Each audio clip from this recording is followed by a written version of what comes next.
Hi, I'm Kapal. I'm here at the YHA in London, preparing for the next Shamanic Energy Healer training course. I'm about to cook lunch for tomorrow. I've kind of got into a bit of a routine where I prepare a Dahl on Saturday and a khichdi on the Sunday. People keep asking me for the recipe, so I decided to put a little video together to show you how I make my Dahl. It's a very traditional Indian recipe, and I start with Dahl. And I'll just take you on a little walk through the ingredients that I've got so you can see what I'm working with here. So this is my Dahl of choice. It's yellow lentils. They look just like the red ones, but they're yellow. Apparently they're better for your health. You could use the larger split peas, yellow split peas, which work just as well. These cook quicker and they tend to go down to a kind of more of a pulp consistency than the bigger split peas. So you could do a 50-50 mix if you like. But yeah, I'm just using these to start with. The most important thing with the Dahl is the spices. So I'm using smoked paprika. I'm going to come back to that one. Coriander, ground coriander seed. Cumin. I'm actually going to use cumin powder, but I just thought I'd show you the cumin because it looks so pretty. This is turmeric, and this is caraway seeds, which is kind of one of my secret special ingredients in this. And the other spice, which I said I'd come back to, which is here, that is called Asafoetida.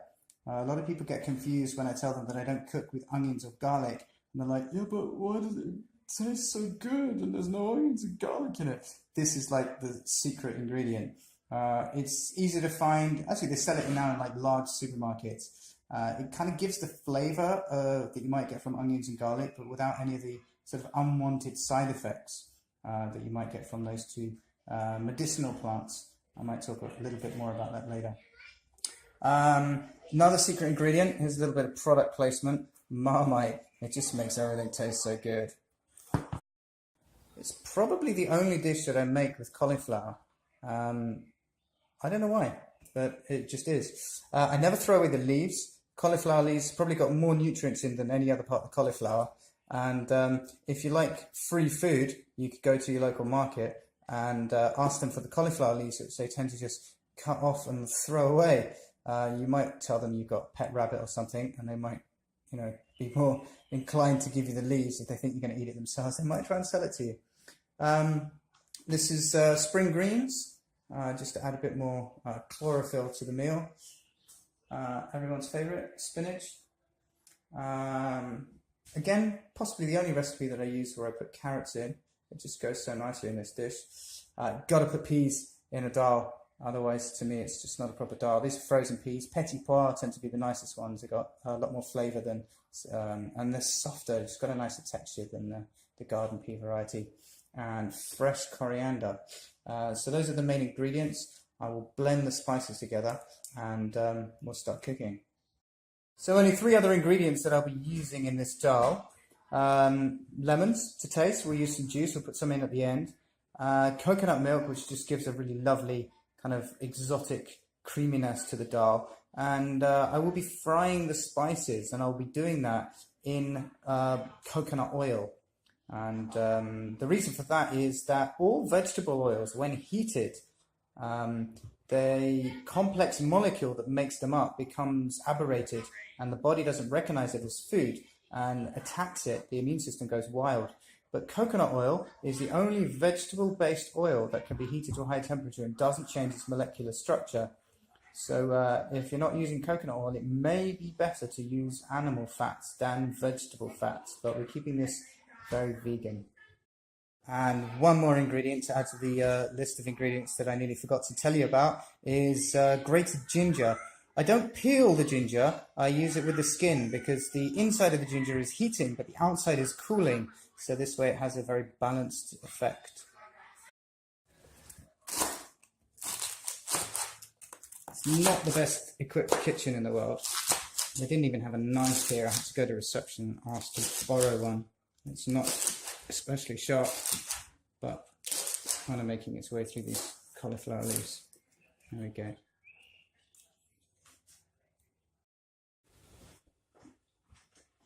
So I've washed the Dahl and the pan's heating up. And I'm going to chuck in some coconut. Bear in mind that I'm cooking this for about 20 people. I haven't given you any specific quantities of anything because I feel you probably just intuit yourself how much of each ingredient you want to put in. The only thing that's really essential really with dosing, if you like, is the spices. I think if you're cooking for like 3 or 4 people, you want about a teaspoon of each of those spices, except the Asafoetida, you want quite a bit less than that. Maybe you want 1/4 of a teaspoon. Obviously I'm scaling up because I'm cooking for so many people. I'm going to put quite a large lump of coconut oil in here because I've got a lot of spices to cook. Now this is a technique called making a chunks.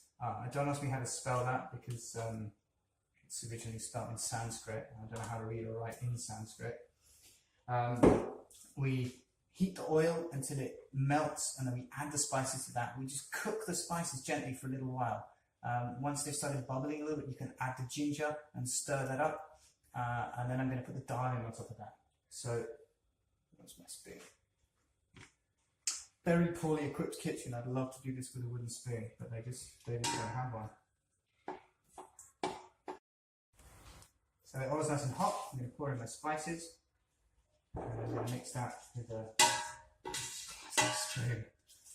Terrible. Okay. Let it sizzle for a little bit. And then I'm going to add my ginger. Already it's starting to smell good. So I just mix that in a little bit. I don't want to burn the spices, that's really quite important. So, but it needs to cook. Okay, so the spices are bubbling away nicely. This is a kilo of Dahl, so this is for 20 people. So just to give you an idea of how you're going to scale down for less people, unless you're making a feast, then you could scale up, I guess. I'm just going to stir that into the spices to mix it so that all of the Dahl gets contact with this nice blend of oil and spice. And it will start to take on the colour of the spices. Just going to let those let it.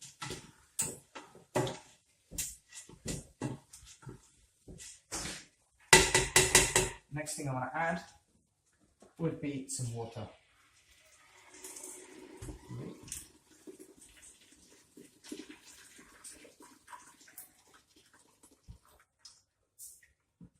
You can obviously salt this to taste. So I don't know how much salt you want to add. I recommend using something like Himalayan crystal salt, something like that. It's going to be very nice. And I'm going to put in a lot of caraway seeds because it just tastes so good. It just gives it that really nice kind of rye-like flavour that's really good. So you can add salt to taste. However, I do love my favourite secret ingredient in this Dahl. It's obviously quite salty in itself, so you kind of balance out how much salt you want to put in if you're putting in Marmite. And if you don't want to use Marmite, then, you know, I'm not going to take offence. But I do put quite a lot in because it's a big dish. There's a lot of people going to eat this. So, yeah, that pot Marmite going in here. It's going to add some nice depth to the flavour. Stir that to get all the Marmite off the spoon. So our cauliflower greens will go in. We'll add our spring greens as well. I like to cook healthily. I want people to benefit by eating the food that I prepare. So nice fresh ingredients, always good. Lots of green, lots of chlorophyll. It's very good for our blood. Keeps us looking young and beautiful. In the cauliflower, this pot is getting very full.